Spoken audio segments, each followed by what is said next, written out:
Retraction. Your co-host Antoine. I'm your co-host Jamie. We're reversing course through discourse. Special thanks to our returning retractors. If this is your first time, welcome. Enjoy the show, and we hope you subscribe. What is this? Episode 116? Is it? No. Is it 115? No. It's like 112.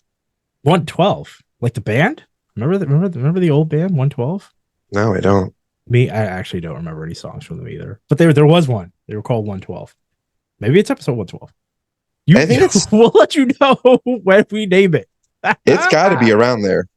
I thought we were at 115, but I guess I'm way off. It doesn't matter. Antoine is a traveling co-host. I am, yeah. I'm back for the future where daylight savings time no longer exists. Oh, God. That's right, everyone.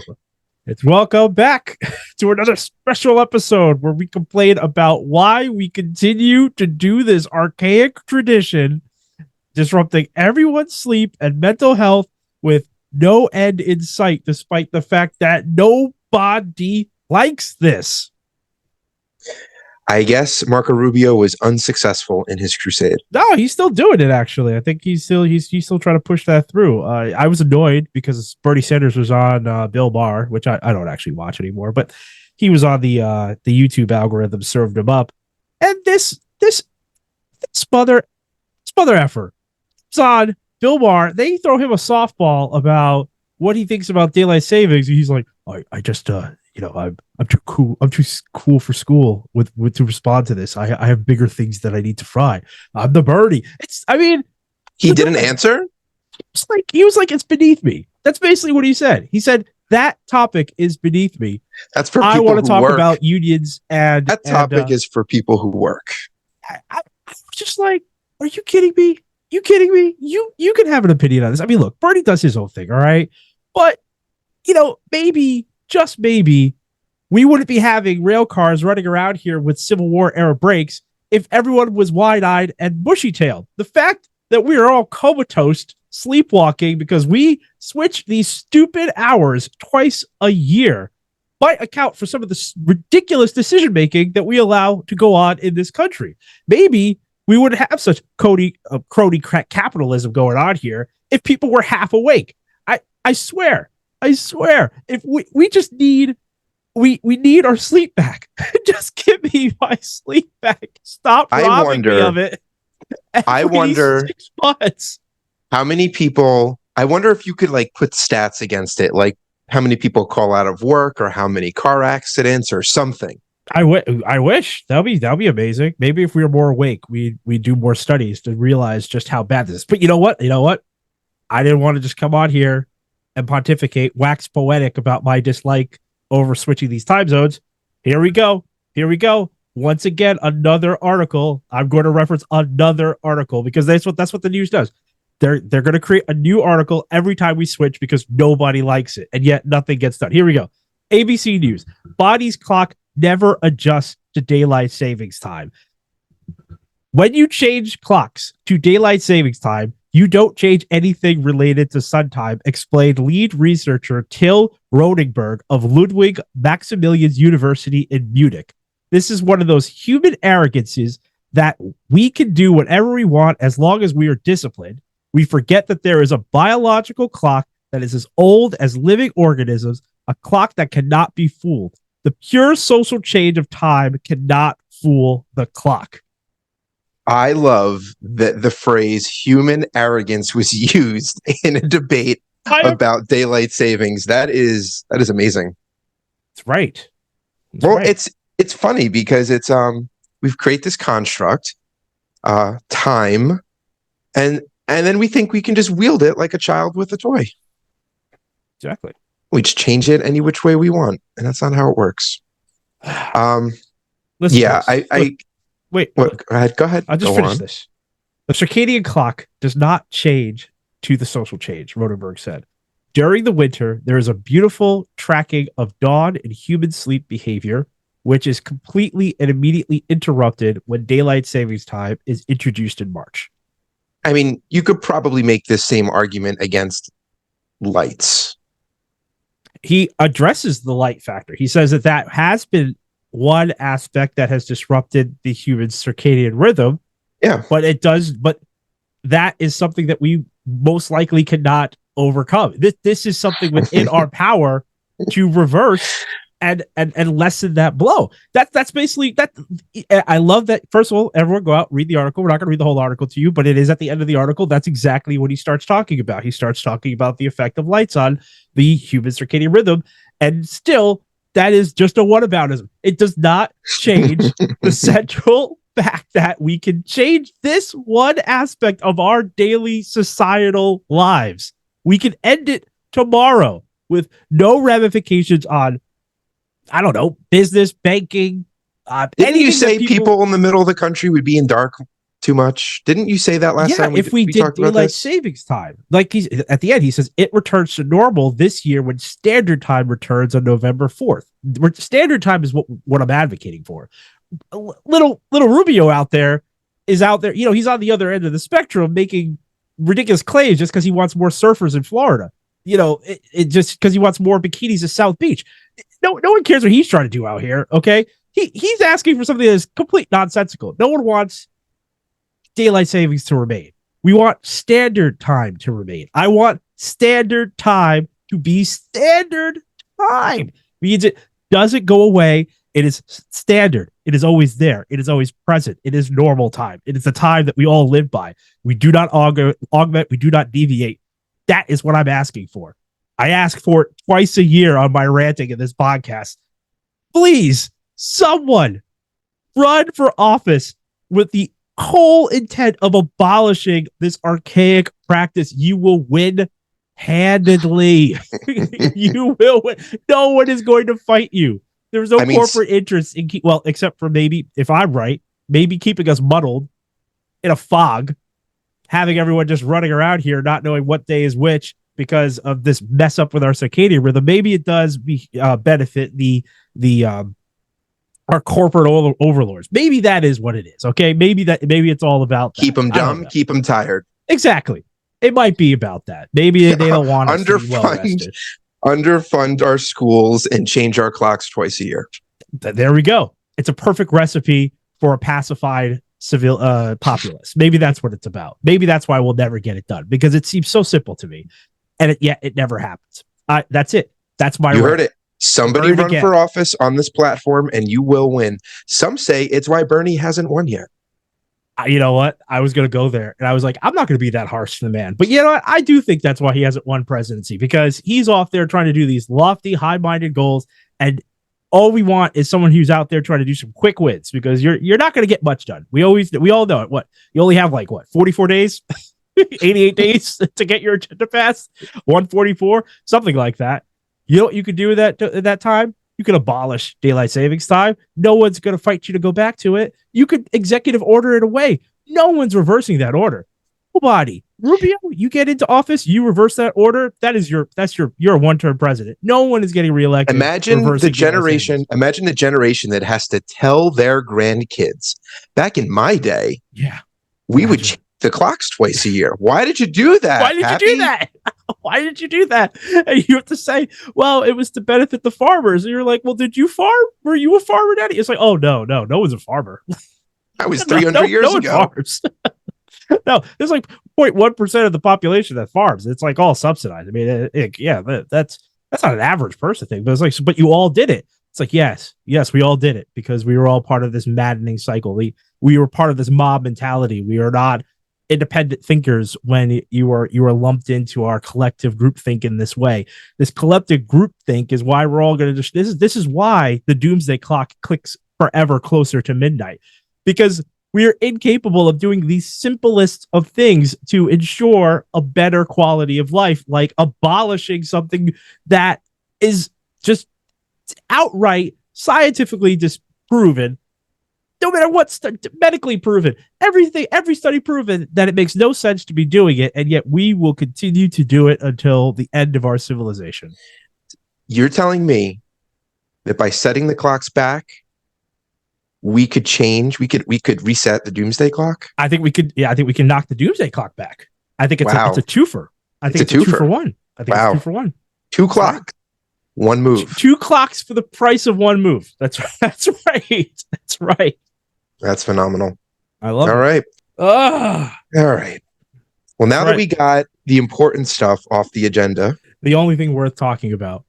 What are you on? What are you on about? so this first one, oh God, this one pains me to say. The story's terrible, but the the person I have to talk about, and I'm still in shock that it's even a thing. But here's a story about the governor of Arkansas, Sarah Huckabee Sanders. Oh Now, yeah. do you know why she was in the news recently and why I'm about what I'm about to No, say? not at all. Mm-mm. I can't believe that. I mean, this is Mike Huckabee's daughter, right? Yes, and for those of you that either know her as that or Trump's former press secretary, Right. who Yeah, I was forgot known for about the that. sheer amount of lies that she Yeah, would that's tell. I right. cannot Like, believe yeah. that people voted her in to be a governor. Way to go, Arkansas. Wait, hold on. Was she was after wait, was it who was that woman that was always she's married to a higher like a news guy in DC? You know what I'm talking about? Kellyanne Conway? Yes. Was she ever part of the administration? I don't think so, right? She was never his press secretary. Kellyanne Conway, was she for a little bit in the very beginning? Oh, I don't know if he It's was an fine. It's not interim because important. you had Spencer, who was the Yes, first dude. that's right. It was him. Or No, he was Spicer, first. Spicer, Yeah, Spencer, Spicer. Spicer, Yes, yeah, Sean Spicer or something like that. Spicer. He was first. You're right. So Kellyanne Conway was never a press secretary. Biggest crowds, period. That's Like, right. it was From like absurd. scene to side. That was on day one. Do you remember that was day one? Yeah, we were like, whoa. They started off hot. It was entertaining. Right off the bat. That was entertaining when we were like, wow, this dude's gonna be funny. And then we turned out to be a horrible fascist. But right. Yeah. So Sarah Huckabee Sanders, well known for her lies, was voted in. And well, here's the story. This pro-lifer has signed a bill rolling back several child labor protections in Arkansas. I saw something about child labor being an issue again, and I thought it had to do with either like, tobacco fields, because I know a lot of the tobacco plantations, I think they always get in trouble for having like children picking some of the leaves and everything. I didn't realize that this had to do. I just assumed. I made a lot of assumptions that it was just something that was maybe an industry was caught red-handed again, because that's what a capitalist. I mean, you want to make money. The easiest way to make money is child labor. That's why we have child labor laws. Yeah. That's why we have child labor laws. It's because if you leave capitalism alone, despite the moral codes we try to assign to it, they will hire children. They're cheap. Their hands are very nimble. Their fingers. That's why they were doing factory work, is because their hands could get in the gears, and they can't really do anything about it, can they? And if they get mauled, or they're kind of replaceable because they're children. They have no education. It's not a guess. It happened. It does happen. Like it's a thing. I mean, it was a big. I think it was a big thing in the early 20th century. It was a huge thing. Yeah, it was a thing. Yeah, it was a whole thing. It was a whole thing, folks. Go look it up. So let's not pretend like it's not, like it's out of the realm of our lexicon. Our child labor, slavery ended well before child labor laws were enacted. That was after. That was post. It's like you got rid of the slaves, but we could put children to work. That's literally how it went. We still got the kids, folks. That's kind of where it was. Yeah. Anyway, I mean, from a party that claims to be pro-life, I mean, good God. Anyway, so one rollback included a measure that requires employees to obtain written consent of a parent or guardian before a work certificates could be issued for children under the age of 16. Now, under the, and I kid you not, the name of this is the Youth Hiring Act of 2023. Employers no longer need to get that government work certificate for minors. This also comes as the Biden administration announced plans to crack down on labor exploitation of migrant children. Now, a spokesperson for the governor said that, and I quote, "The governor believes protecting kids is most important, but this permit was an arbitrary burden on parents to get permission from the government for their child to get a job."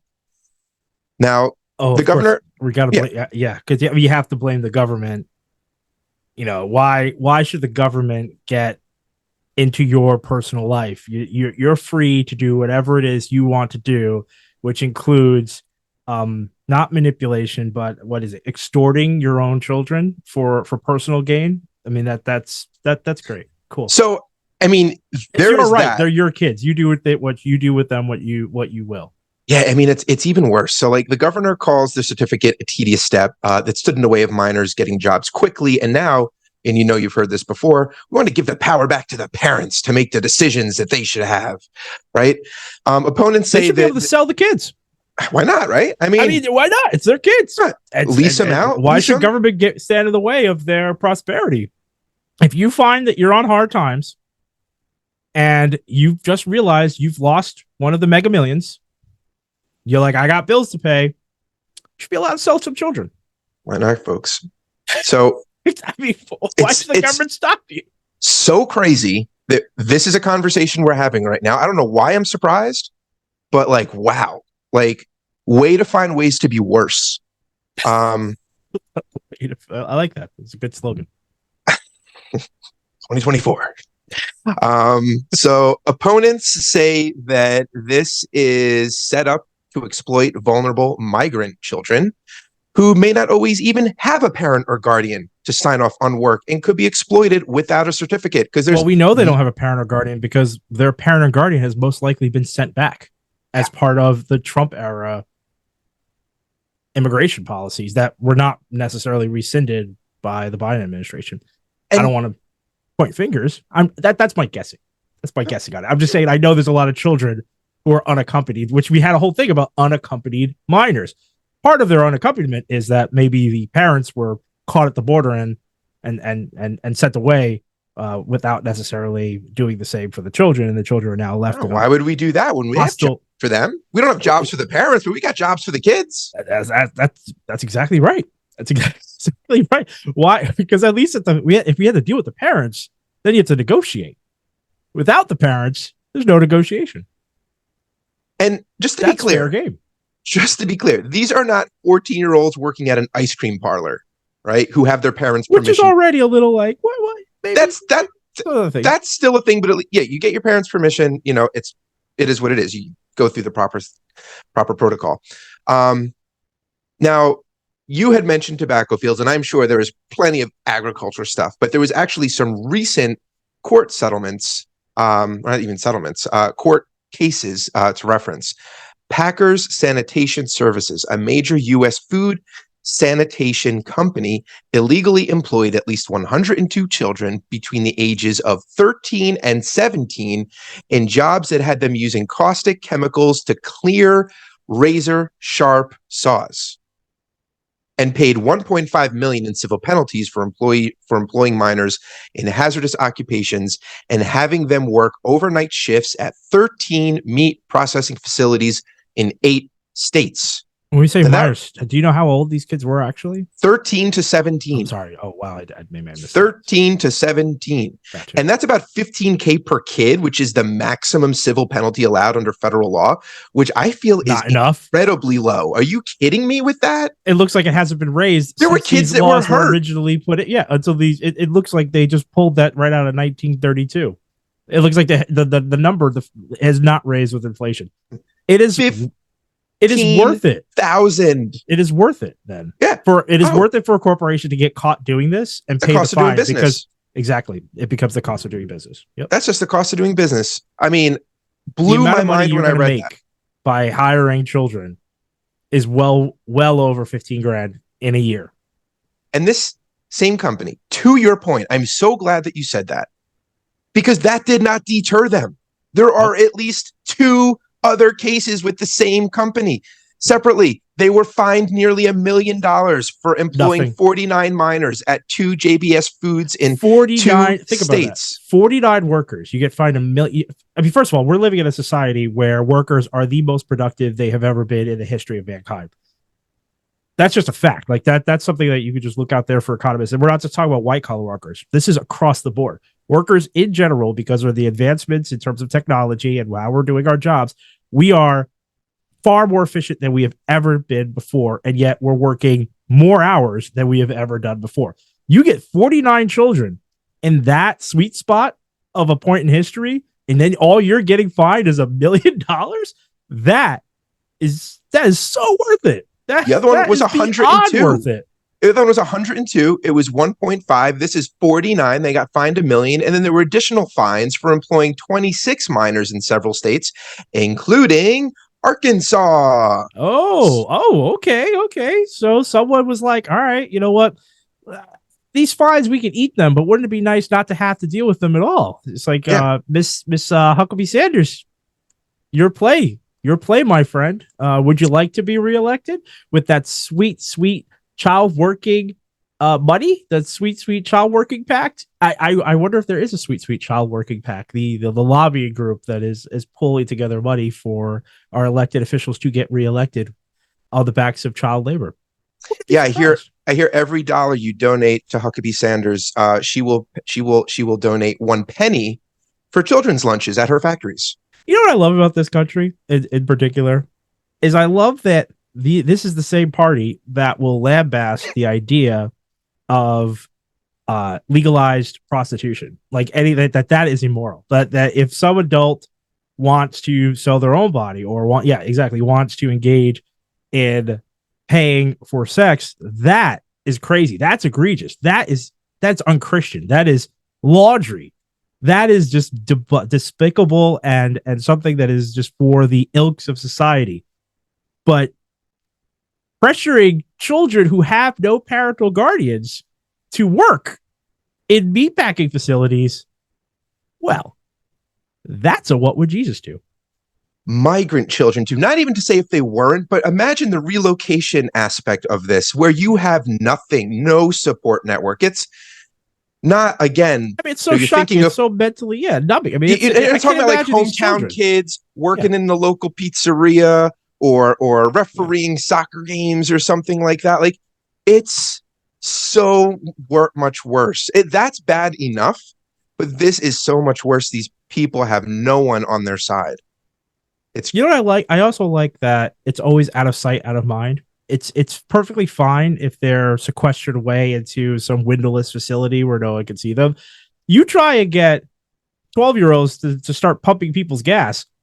See how the public feels about that. Really good point. Can you imagine that? Can you imagine? Just like a little 10-year-old just rolls up to your window. Now, guys, we live in Jersey where pumping gas is I think the last state that allows it. But but you imagine little 12-year-old Nancy just walks up and is like, that'll be $15, please. She's like struggling with the pump. She's trying to reach into the gas over tank. Your door. She's got like her 2 little paws over the door, pulling herself up. You're like, I don't feel good about this.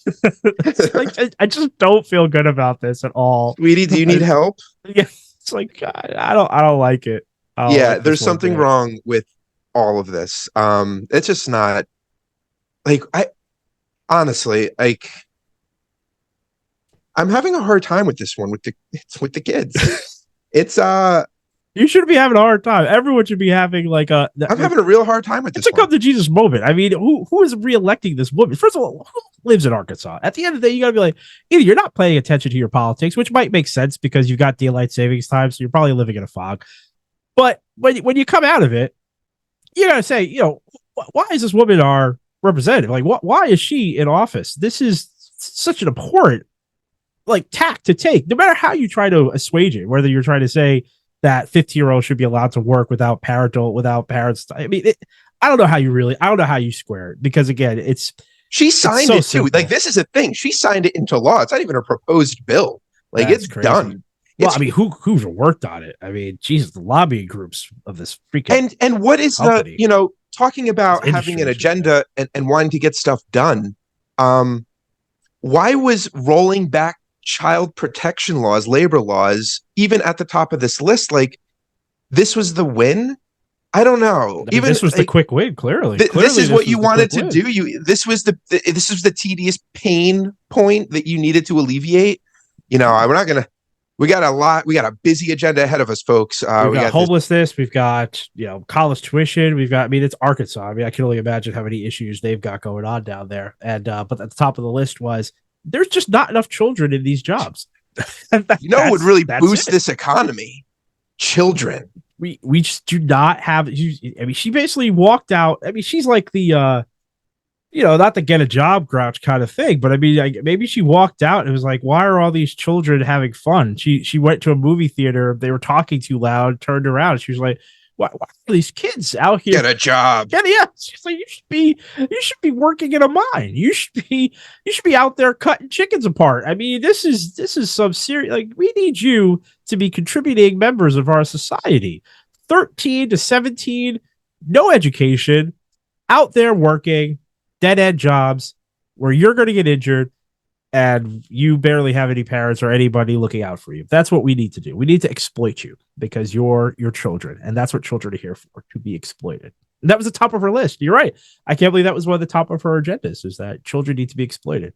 Yeah. So that's that. And, congratulations, Huckabee Sanders. You're winning. Good job, Arkansas. All right. You want me to do another one?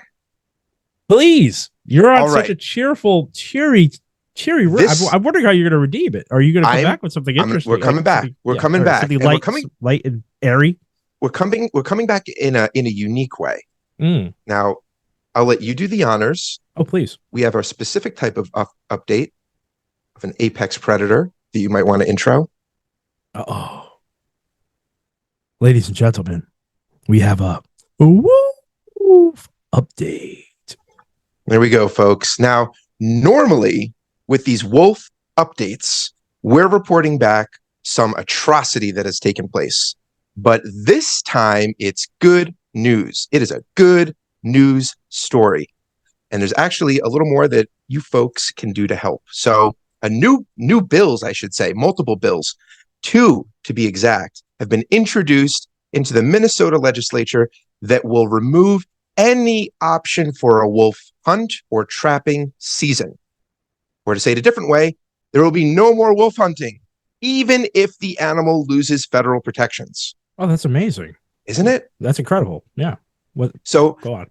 Minnesota's current state law allows the commissioner to hold wolf hunting and trapping seasons. However, if this is if and when the wolf is removed from federal protections under the Endangered Species Act.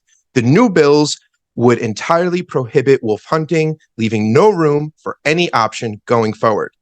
The Senate introduced SF 2062, and the House companion bill is HF 2144. So, like it. Just so everyone knows. Those are good numbers. So some hunters and cattle farmers want a state-sanctioned wolf season to reduce wolf numbers. Yeah. Statewide polling shows that Minnesotans don't want wolf hunts. That's cool. So it's very much a niche get there. It's very much an industry-related get where the average person who lives there. So that's the thing. When we talk about it, I always feel a little circumspect because we're city slickers. We're living out here at the East Coast. We're so far removed from the possibility of being eaten alive by a wolf that I almost want to give some deference to people who live it day to day and might actually fear it. Now I know there are no real big cities out there. Minnesota's got what that they've got a baseball team, don't they? The Minnesota Twins, right? Is that they have St. Paul? They have St. Paul, right? All right. So you got one city, right? But I'm just saying that it's a big state. Sure, they got some cities. All right, fine.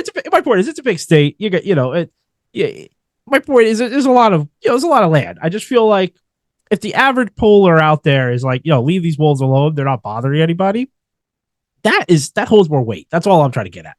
It's a really good point because just trying to get at what they say holds more weight because they're there. They're on the ground floor. They're not afraid of getting eaten by wolves. I'm not afraid of getting eaten by wolves. We could just leave these wolves alone. We've had a hiker on the pod who said she didn't hear anything about wolves being a problem. Yeah, she was in rural areas. Yeah. And as you said, we've covered this several times before, for any of our regular listeners know. And advocates and scientists say that breaking up wolf packs by killing individuals can cause more problems than it solves for livestock animals. Apex predators have a natural ecological system that they're a part of to control their pack behavior and numbers. So we don't need these public executions of wolves. Yeah. So that's kind of the update. Minnesotans, write or call your senators, congressmen, and governor and tell them to pass and sign these two bills. It's in your hands. I love it. I love it. I love it when the people win. It's so rare. For democracy, it seems like it's increasingly rare. I don't know. It's weird, but for democracy, it doesn't seem like it happens all that often. So I'm very excited for these people. I mean, it hasn't been signed yet, but the fact that, like you said, the people have a common sentiment, and that both bills have been introduced in both chambers. Hopefully, they make it through, and the governor can sign. I hope that if it doesn't get signed, then we're going to come back with the next episode, and we're going to talk about all the fun bills that have been signed and the bills that haven't, which would then include letting children get back to work, signed, saving wolves, not signed. Yeah, and harken back to some of our other episodes in our playlist, The Wolf Saga, because you'll see why exactly the reasons for these wolf hunts have been debunked many times by experts. I won't get into it now, but definitely go back to those and have a listen. It's really interesting stuff. It'll make you angry, but it's good to know because you'll hear a lot of facts thrown your way, and when you understand that the methodologies are intentionally flawed, it'll obfuscated. Yeah, it's pretty rough. I mean, it's not right. It's not right. Anyway. All right. I got another one. No, I got something. It's my turn. Oh, you got something. Go. Yeah, it's my turn. It's my turn. Good. NPR.org. Breaking news. Ben Savage, former star of 1990s ABC sitcom Boy Meets World, is running as Democrat for a U.S. House seat covering the district that includes Hollywood. There you go. I'm running for Congress because it's time to restore faith in government by offering reasonable, innovative, and compassionate solutions to our country's most pressing issues, Corey Matthews said. And it's time for new and passionate leaders who could help move our country forward. Leaders who want to see the government operating at maximum capacity, unhindered by political divisions and special interests. I'm imagining that he said that. Topanga has her hand around his waist. Sean has his hand also on his shoulder, and together they are affirming that Corey is going to lead us into the future. That's how I'm viewing it. So I'm glad. I didn't know if you were going to bring this topic up. Go on. I don't know a lot about him other than his TV credentials, which are legendary. He is a legend. He is a millennial icon. That's undisputed. I would not dispute that. I don't know. Like, has he ever done anything in politics? Is he an activist? Is he? Oh yeah. Listen right here. This is not the first time Savage has tried his hand at getting elected to public office. He ran for a seat on the West Hollywood City Council last year, but lost. And this position is for the Congress, the U.S. House of Representatives. Oh, so he just went big on this one. All right. So he's like, I can't do the small stuff, but I'm going to go big. It's like an Andrew Yang move. I can't get get elected locally. He's a good company. A young Barack Hussein Obama ran for Senate ran for Congress before and lost before getting his senatorship. Bold comparison, my friend, but fine. I'm saying that it's not all doom and gloom. You can run for something that others might say is an inferior position and just aim a little higher, and you might never know. If you keep your eye on the prize, you keep that hope close to you, you never know how far you may rise. I mean, that's an original. Yeah, I guess because if the lesser positions don't have the voter turnout, then you're really susceptible to union votes, and maybe he just couldn't do it. I don't know. Which is ironic because Savage's platform is for his congressional run includes an interest in expanding union rights, building more affordable housing, and ending gun violence. That's according to his website, which I tried ending to find. Gun violence? How does that work? Which I tried. Bold statement there. Which I tried to find, but really couldn't get there because everything before it was just news article after news article saying that Corey Matthews is running for the House of Representatives. And I was like, this sucks. I just want to know what his platform is. And I just cannot. It is so hard to find his website because of all the Boy Meets World stuff that populates ahead of it. Anyway, So at least in the NPR, they mentioned it. They're really calling him by his character name. No, I added that little ad lib in there, but most of it keeps saying Boy Meets World star runs for office. Yes. Media sucks. Well, it's really funny too. They were like, he was only on for 7 seasons, but I think that's crazy because they go from being 12 into college. There's no way that was just 7 years. That's a side note. Sidebar, audience, sidebar. The not the issue at hand, but so you can't find anything on his issues. Well, I can if I found the website. It was just really. And I was hoping that I went into an article hoping that they linked to the website, and they don't. It's not optimized for the internet. Yeah, maybe not. Well, he's competing with his own show. That's exactly. I was like, how is he going to compete with that SAO? He's got his name and him running for office, and then everyone else is throwing the Boy Meets World up. So I mean, that's just welcome to the internet, people. It's not egalitarian. It's not a place of equal opportunity for finding information. You find what the algorithm wants you to find. What it wants me to find is that he used to be on Boy Meets World. That's all it wants me to know. Oh my God. So, all right. So he has announced. Do you have any feelings towards this? No. Would you vote for him? I mean, I don't know. I'm surprised because you are definitely of the mind, or at least you've firmly expressed to me in the past that you want experienced, proven politicians, that it is a job, it is a career, and that people shouldn't be coming in from the outside without that government experience.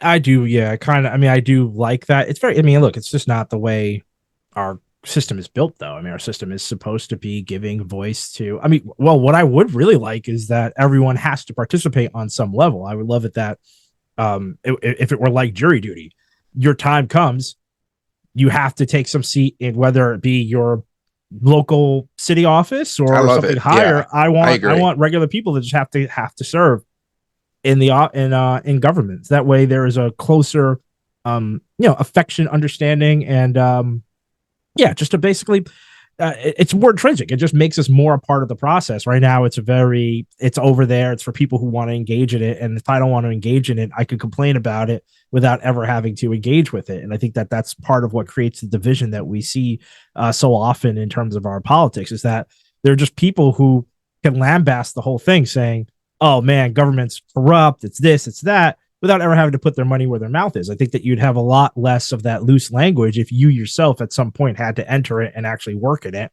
Then you'd see what it is, what's going on the inside, and then you might have a more informed position to take with regard to what to do next. It's because no one has to really pay attention.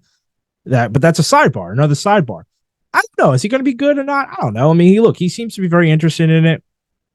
He's going to use his clout as a, TV personality, as an actor, to maybe, I don't know, garner some support for his candidacy. I will say this, the article literally ends with this because they have to. Savage, look, this is how bad it is in terms of the SAO. Savage and other familiar characters of the show, including Corey Matthews' girlfriend and eventual wife Topanga, played by Danielle Fishel, played a role in the sitcom's reboot Girl Meets World.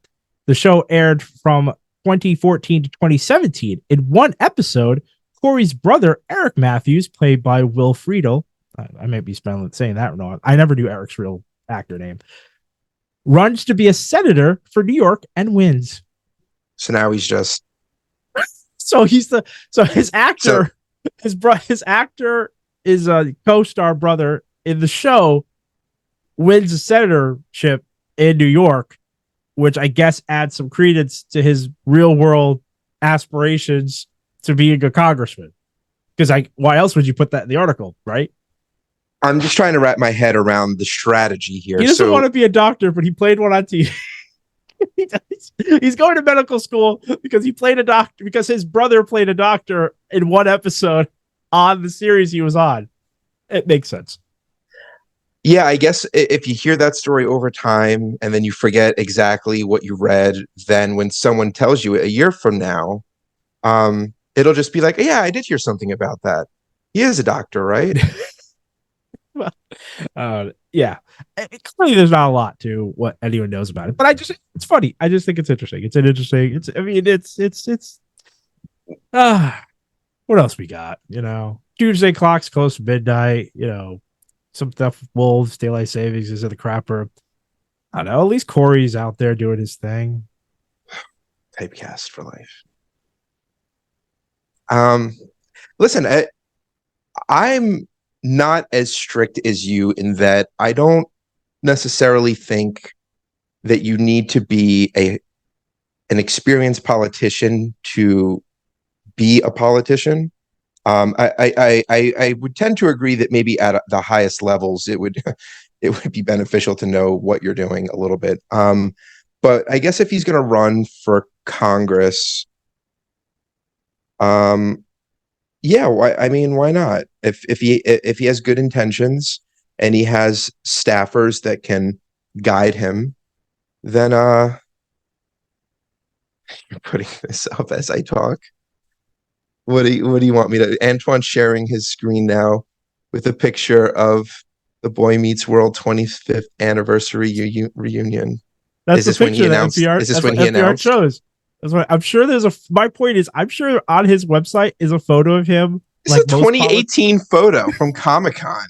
This is that's sad. It's just to get. Do you know why they did that? Just to get his co-star in there. Yeah, that's correct. They just wanted Daniel Fishel in it's there. So mean. They wanted Topanga in there. They wanted you to remember that it's Corey and Topanga. She literally should be his running mate. If he really wanted to win with no questions asked, he should pull in another Boy Meets World person. If people from sitcoms started running as a team together. Oh my God, what a fantastic world. Jerry and George. Oh, I mean, my goodness. Or people from Friends, who I don't know what a good combo there would be. I mean, Omarosa was helping out Trump at the beginning before, she was like, what would be the Hollywood or the movie or TV pair that if they ran and let's do people with zero experience. Okay. What do you think would be the unstoppable pair? Sitcom duo running unstoppable pair. King of Queens. Oh, really? What's her name? Leah Remedy? Wasn't she a Scientologist? She was former, and she's now removed and talks against the church. So you've got that perfect she's out there being the rebel, and then what's his name? Kevin James. Kevin James. I think right. Is it Kevin James? That sounds Kevin right. James is pretty up there. Yeah, if they ran, that'd probably be pretty good. I am shocked that you pulled that out. I can't believe you said that. It's a very people love that show. So I'm just saying that's probably pretty good winning couple. That's a winning. I cannot believe you. That's where I honestly, you could have given me 100 guesses. I would never have said that for you. I think that's a good political pairing. All right. Hey, listener, you come back with us. I mean, this is a good Twitter poll. Who else? Now we've got Corey and Topanga running. Who else in Hollywood? Start rumors. Who else in Hollywood, if they were running from their sitcom days, would you vote for? Yeah, God, that's such a horrible commentary on our society. If people would equate someone's fictitious character relationship on TV with their ability to govern in the real world, but I think we might be there. We're there. I think we're there. I think we're there. We're there. All right.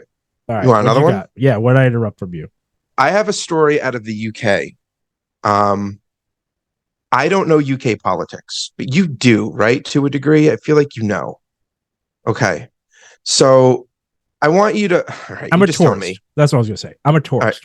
All right. When it comes to I don't know if you heard this. I read this, and I don't know if there are details that I'm just not getting into, but the BBC has decided not to broadcast an episode of Sir David Attenborough's flagship new series on British wildlife because of fears its themes of the destruction of nature would risk a backlash from Tory politicians and the right-wing press. It probably would, yeah. The program makers and some insiders at the BBC fear that the BBC has bowed to pressure from farming and game industry lobbying groups. The BBC denies this was the case and said they never intended to air the episode, and it will be instead be available on BBC's streaming service iPlayer. That's weird. Yeah, it's weird because they're trying to say under the umbrella of this series that there was only ever supposed to be 5 episodes to air. The 6th episode, which of course it wouldn't be aired. Whoever does 6 episodes, everyone does 5 episodes, as if you would film and narrate a 6th episode to air it. Of course you would just stream it. Scenario all 5 are getting aired, but the 6th, which is the most controversial, is just going straight to streaming, and they're trying to say that was always the plan. Always the plan. That's crazy. That is that is right? I call shenanigans. Right? That's shenanigans. There's no way that's what you chose to do. No. First of all, no one just does 5. All right, you got your 6, your 8, your 12, your 16, whatever it is. Like, no one does 5. Yeah. And to boot, you did 6. You filmed 6, and you narrated 6. Right. And the idea that you're withholding the last one, and that was always going to go to your streaming service as a way to like wet the whistle, like to get more eyeballs on your streaming platform by basically cliffhanging the 5 aired episodes. So anyone who was watching those and wants to know how it ends needs to now go to your streaming platform to find out. That makes no sense whatsoever. I mean, it makes sense if you're an idiot, but I mean, I mean, no one's going to do that. First of all, I'm just saying, if you're watching a show on a television network and it just drops off the television network, you're just not going to finish watching that show. That's the end of it. More likely, you're not going to. No one, and it's a wildlife show. It's not sequential. You're not really. Yeah, I'm just saying it's not Game of Thrones. Exactly. Yeah. It's not something of that. Right. Like maybe you could have done that with Game of Thrones, but again, why would you do that? Could you imagine if they aired it on like cable TV and then withheld the season finale or the series finale? That's exactly what I'm just thinking. To make you sign up for the streaming service. That's crazy. Yeah. Oh my God, that would infuriate people. That would be the worst. The backlash would be really, so to do this means that they took a detour based on some pressure. Now, we don't know. Again, we're not UK. We're not British citizens. We're not engrossed in their politics. I don't know where the BBC currently lies. I know that I heard rumblings that people are starting to get annoyed with where the BBC used to be very neutral, maybe a little more left leaning, but people are starting to sort of accuse that all of British television is becoming a little bit more conservative. But again, this is only rumblings, things that I've picked up from here and there, but we don't live there, so I don't know. This definitely smacks of some executive got pressured and said, all right, we got to abort. We got to do a 360 on this one and throw this last episode on a streaming platform, which is just crazy. It's crazy to do it to this guy. Cause again, he's a knight. I mean, this is a very well-respected icon. Yeah, exactly. He's the voice you hear whenever you listen to. It's either Morgan Freeman, this guy, or I think there's like one other guy. But when you listen to a nature program, these are the people you're hearing. I mean, he's the dude. He's been doing this. This is his career. This is his career. Yeah, this is his. He's the dude. Butter. Yeah, yeah. Like there are other people who narrate, but this is his thing. I mean, it's a disgrace. I mean, it's the idea of insulting someone so legendary too. I just can only imagine how that fallout is gonna go down. Because it's like you're taking a lot of PR backlash by making this decision. So whoever pressured you to doing this, it had to have been worth it. Like they had to have had so much weight on you that it to basically offend them is worse than taking the PR backlash of insulting this like legend of British television. And so just for our UK viewers who might be very familiar with this issue, so I'm really curious to hear about it. But for those of you that might not be, it says that the 5 episodes that'll air are all about the beauties of the British Isles, right? And then you get into this 6th episode, and this is supposed to take a stark look at the losses of nature in the UK and the causes of those losses. We should probably get into some of those lobbying industries that weren't too happy about that. But then it also covers rewilding, which is, you can imagine rewilding, right? Undeveloping areas. And then that term apparently is very controversial among right-wingers in the UK. Again, I'm not familiar with the politics, so that's just going by the Guardian article that I had read. Okay. But I'm very curious to hear if you or any of our listeners, viewers can comment on that, because it's just crazy. Like, as crazy as we are here, and we are crazy, that's kind of nuts. Like, that's censorship. Like, that's crazy. I mean, I don't want to. It's not like the government came down and said you can't air this episode. No, it's censorship. It's not the government. It's not government censorship, right? But it's not, because it's the BBC is choosing to cut its last episode that deals with the arguably controversial topic of industry destroying wildlife, which isn't really groundbreaking. We all know that. And it must have been advertisers too. It must have been advertisers. Whoever was advertising maybe could have said, we're pulling out because of the content and who we're associated with of the episode. And so they were like, if we can't make money on it, we might as well throw it into the streaming platform. Yeah, just the idea. I could see that. I'm saying, look, let's not be naive here. This stuff happens in America all the time. Our corporations are smart enough not to start a series to not to let you know this has happened, but it happens all the time. You're like, why'd that go straight to streaming? It's because, they couldn't get any advertisers to buy into it, so they threw it on. But it's not even like they can't in the whole series. They just cut the one episode, the last episode. It's so.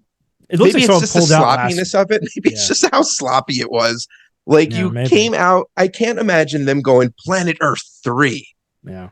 Oh, we're not going to air the last one. It's going to go straight to Discovery Plus because, or BBC, whatever it is. Because they said that American agriculture ruined. I don't know. Which I could see happening. Uses child migrant laborers in their tobacco fields in Arkansas.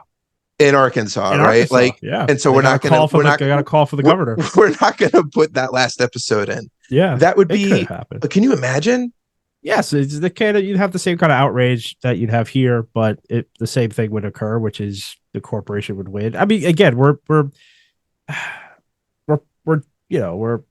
this is all conjecture because no one knows exactly what it was that pushed them to do this. But I think it's safe to say that this was. Here's what we can say 100%. This was not the original plan. We'll say that. We don't know why this happened, but we do know something made this happen. There's no way that was the original plan. No way.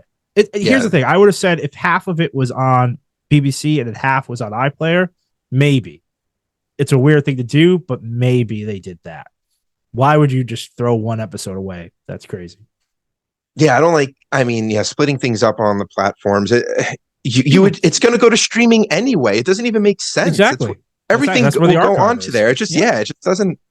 Yeah, it just doesn't make any sense. It's a silly thing. It sucks. It definitely is a. If you had any hope that you had a BBC that was unobstructed from special interest, this is definitely going to help erode that trust that you might have had prior to this incident. So I think that's sad. Like you said, looking for more information. So if anyone has it, definitely hit us up. Leave it in the comments.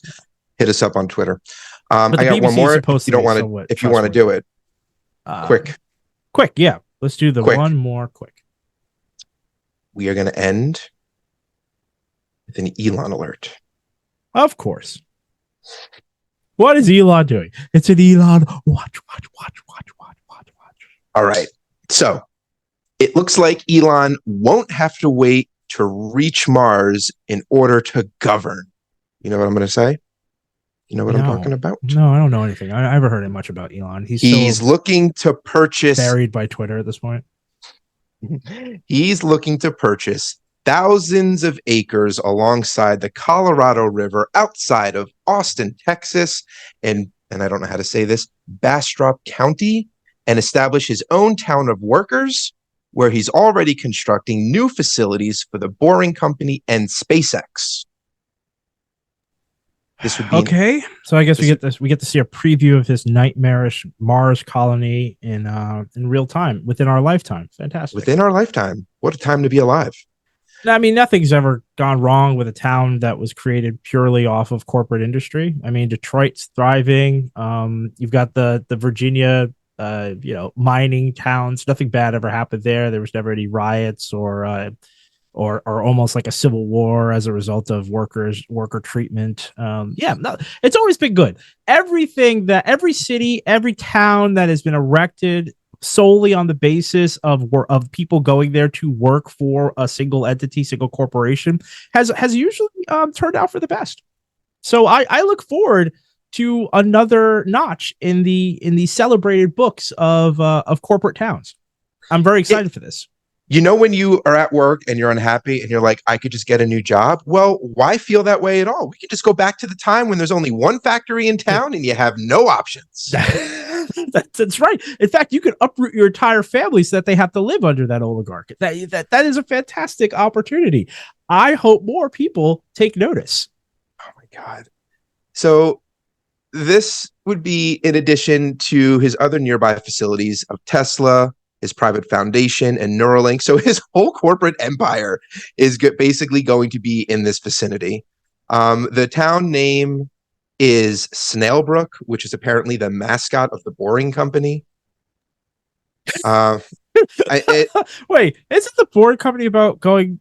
I mean, I guess they're drilling. They drill, but I mean, their infrastructure, they drill tunnels. And is there some like speed aspect to them at all? They were doing the Hyperloop. Yeah, they were doing that. Isn't it kind of funny to have a snail as your mascot?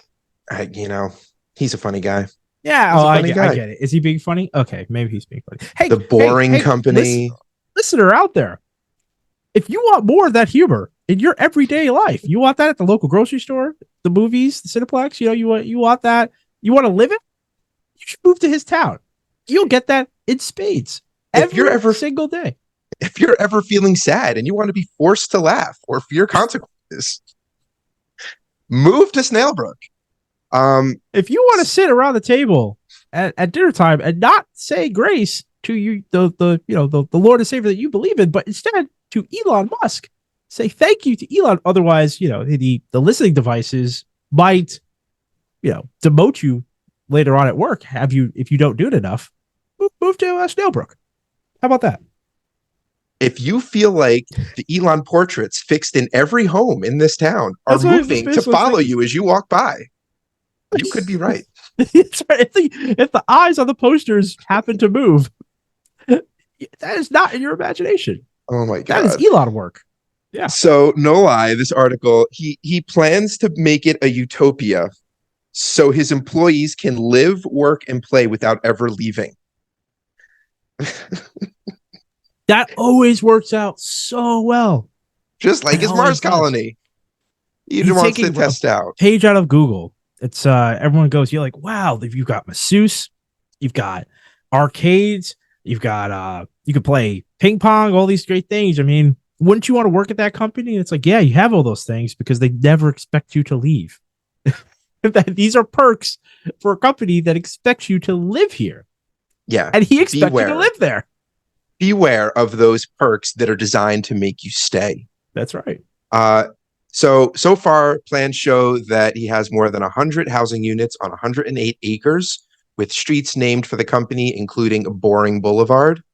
Bastrop County hasn't received an application to incorporate yet as a town, as according to state law, a town needs to at least have 201 residents before it can apply. But Musk and his various companies have already purchased at least 3,500 acres of land. And the president of the Boring Company already told his employees that they'll need to hold elections for a mayor, which Elon might enter as a candidate. Might? That's if we're lucky. So that's the I think I'd be a perfect candidate to move there. I'd be like, yeah, we'd be lucky to have Elon as our mayor. He's Elon. Right. Can you imagine? I don't know. I can't imagine this. This sounds like a nightmare. First of all, the fact that all these it's going to be like all H-1 visa people. Oh yeah, that live there. Who in their right mind that has child freedom with the freedom of movement in this country? Who in their right mind would want to live there? Oh man, you'd be surprised. Did we talk about that New Hampshire anarchist town? No, libertarian. That was it. libertarian town that failed. I don't know. Did we? We made a mention of it. Anyway, that's another time for another story. All I'm saying is that there are people out there that are going to move to this town. But you're right. True Most of it believers is going in to his be mission. H1 visas, but there will be some Americans that may actually move to this town, and God help them. So That is, yeah. Good luck to you. I can't even imagine. I mean, I understand the idea of wanting a short commute, but I don't want to live in a factory. like what in the world are? No, Worse than that, man. It's gonna be so much worse than that. But at least the horror stories that will come out of this place, if anyone is allowed to ever leave, or if there's any free press that is ever allowed to talk to anyone who lives in this place, because this thing is going to get locked down worse than Area 51, will be telling about what you can expect if you were to leave this planet. Because whatever happens here, you still have the laws of our land, of America. You have to say whatever horror stories you hear coming out of this town, they will be 10 times worse in space, where these laws no longer apply. So anyone who's moving there, if you're listening to this podcast, reflect on that before you move your family and pledge allegiance to the great Elon Musk. Whatever happens here, you still have the recourse of contacting American authorities and appealing to our civil liberties and all the constituents, all the things about our nation that might protect you. I mean, none of that exists on Mars. None of that exists in space. I mean, this is Greg Abbott's state too, right? I mean, he's the governor. I can't imagine what that pair are going to do together to these people. The world may never know. That's what's sad. Yeah, it's just, I mean, you said it before, dictators are one of the more efficient forms of government in terms of getting things done. I'm just very curious what he's going to do to these people. I'm just mad that he's able to buy up all that land, because even if this town fails, he'll still own the land. And whoever then wants to do something with the land, whether it be farming, anything, you're going to have to pay a lease to Elon. So he's still going to make money. He's never going to give up ownership of the land he's purchased out there. Yeah, you'll never be able to buy it. Doesn't don't like all the rich people have like huge swaths of land of this country. Yeah, they bought up huge swaths of farmland for this very reason, because whatever you want to do on it, you'll have to pay them. There's no greater boon to capitalism than owning land and property. So that's why they keep buying up all this land in the middle of nowhere. You build enough roads out there, and then people are always going to have to pay you to use it. All right. Well, that is that. Good sir. Dang it, Elon. Dang it. Anyway, Jamie, where can they find us? Folks, don't forget, we have new YouTube content every week, so please like and subscribe. We hope you liked the show. And we're also on Twitter and every podcast platform. And with that, we bid you very happy retraction. Oh.